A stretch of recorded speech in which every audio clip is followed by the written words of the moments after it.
ಎಲ್ಲರಿಗೂ ನಮಸ್ಕಾರ. ನಾನು ಶಂಕರ್ ಭಟ್. ನನ್ನ ಹೊಸ ಯೂಟ್ಯೂಬ್ ಚಾನಲ್ ಹೋರಾಟದ ಅಮೃತ.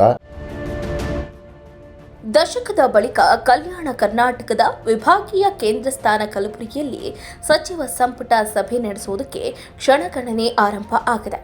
ಹೌದು, ಸೆಪ್ಟೆಂಬರ್ 17ರಂದು ಸಿಎಂ ಸಿದ್ದರಾಮಯ್ಯನವರ ಅಧ್ಯಕ್ಷತೆಯಲ್ಲಿ ಸಂಪುಟ ಸಭೆ ನಡೆಯುವ ಹಿನ್ನೆಲೆಯಲ್ಲಿ ಸಭೆ ನಡೆಯುವ ಸ್ಥಳ ಮಿನಿ ವಿಧಾನಸೌಧ ಕಟ್ಟಡದಲ್ಲಿ ಭರಪೂರ ಸಿದ್ಧತೆಗಳನ್ನು ಕೈಗೊಳ್ಳಲಾಗ್ತಾ ಇದೆ. ನಡೆಯಲಿರುವಂತಹ ಸಚಿವ ಸಂಪುಟ ಸಭೆಯಿಂದಾಗಿ ಈ ಭಾಗದ ಜನರ ಆಸೆಗಳು ಗರಿಗೆದರಿವೆ. ಕಳೆದ 1 ದಶಕದ ಹಿಂದೆ ಕಲಬುರಗಿಯಲ್ಲಿ ಸಚಿವ ಸಂಪುಟ ಸಭೆ ನಡೆದಿತ್ತು. ನಾಳೆ ನಡೆಯಲಿರುವ ಸಚಿವ ಸಂಪುಟ ಸಭೆಯ ಹಿನ್ನೆಲೆ ಭರ್ಜರಿ ಸಿದ್ಧತೆಗಳು ನಡೀತಾ ಇದೆ.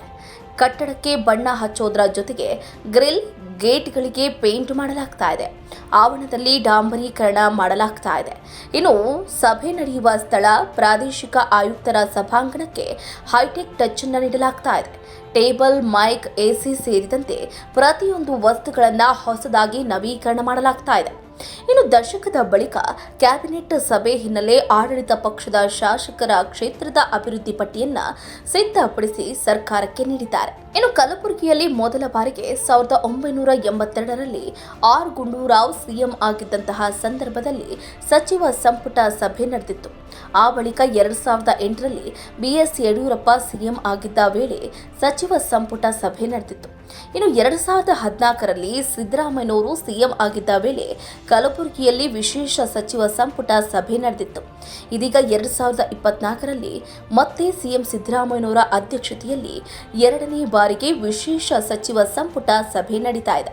ಇನ್ನು ದಶಕದ ಬಳಿಕ ಸಚಿವ ಸಂಪುಟ ಸಭೆ ನಡೀತಾ ಇರುವ ಹಿನ್ನೆಲೆಯಲ್ಲಿ ಈ ಭಾಗದ ಜನರ ಬೇಡಿಕೆಗಳು ಈಡೇರುವ ನಿರೀಕ್ಷೆ ದುಪ್ಪಟ್ಟಾಗಿದೆ. 371 ಬಾರ್ ಜೆ ಅಡಿಯಲ್ಲಿ ಖಾಲಿ ಇರುವ ಎಲ್ಲ ಹುದ್ದೆಗಳು ಭರ್ತಿ ಆಗಬೇಕು.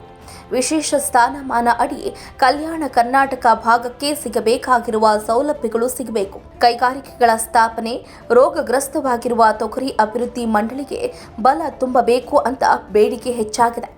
ಇನ್ನು ಈ ಜಿಲ್ಲೆಯಲ್ಲಿ ಪ್ರತಿ ವರ್ಷ ಕುಡಿಯುವ ನೀರಿನ ಸಮಸ್ಯೆ ಎದುರಾಗ್ತಾ ಇದ್ದು, ಶಾಶ್ವತ ಕುಡಿಯುವ ನೀರಿಗಾಗಿ ಆಲಮಟ್ಟಿಯಿಂದ ಕಲಬುರಗಿಗೆ ಪೈಪ್ಲೈನ್ ಮಾಡೋದ್ರ ಜೊತೆಗೆ ಜಿಲ್ಲೆಯಲ್ಲಿ ಮಳೆಗಾಲದಲ್ಲಿ ಹೆಚ್ಚಿನ ನೀರು ಸಂಗ್ರಹ ಆಗುವುದಕ್ಕೆ ಜಲಾಶಯಗಳನ್ನು ನಿರ್ಮಿಸುವುದಕ್ಕೆ ಸಚಿವ ಸಂಪುಟ ಸಭೆಯಲ್ಲಿ ಚರ್ಚೆಯನ್ನ ನಡೆಸಿ ನಿರ್ಧಾರವನ್ನ ಕೈಗೊಳ್ಳಬೇಕು ಅನ್ನುವಂತಹ ಆಗ್ರಹ ವ್ಯಕ್ತವಾಗಿದೆ. ಅದೆಲ್ಲ ಒಂದು ಕಡೆಯಾದರೆ, ದಶಕದ ಬಳಿಕ ಕಲ್ಯಾಣ ಕರ್ನಾಟಕ ವಿಭಾಗೀಯ ಕೇಂದ್ರ ಸ್ಥಾನ ಕಲಬುರಗಿಯಲ್ಲಿ ಸಿಎಂ ಸಿದ್ದರಾಮಯ್ಯ ನೇತೃತ್ವದಲ್ಲಿ ವಿಶೇಷ ಸಚಿವ ಸಂಪುಟ ಸಭೆ ನಡೀತಾ ಇರುವುದು ಈ ಭಾಗದ ಜನರ ಖುಷಿ ದುಪ್ಪಟ್ಟಾಗುವಂತೆ ಮಾಡಿದೆ. ಒಟ್ಟಲ್ಲಿ ಹಿಂದುಳಿದ ಭಾಗದಲ್ಲಿ ಐತಿಹಾಸಿಕ ಸಭೆ ಕೇವಲ ನಾಮಕಾವಸ್ಥೆ ಆಗದೆ ಈ ಭಾಗದ ಸಮಗ್ರ ಅಭಿವೃದ್ಧಿಗೆ ಪೂರಕ ಆಗಬೇಕು ಅನ್ನೋದು ಜನರ ಆಶಯವಾಗಿದೆ. ಶೇರ್ ಮಾಡಿ, ಸಬ್ಸ್ಕ್ರೈಬರ್ ಆಗಿ, ಬೆಲ್ ಐಕನ್ ಅನ್ನು ಒತ್ತಲು ಮರೆಯದಿರಿ.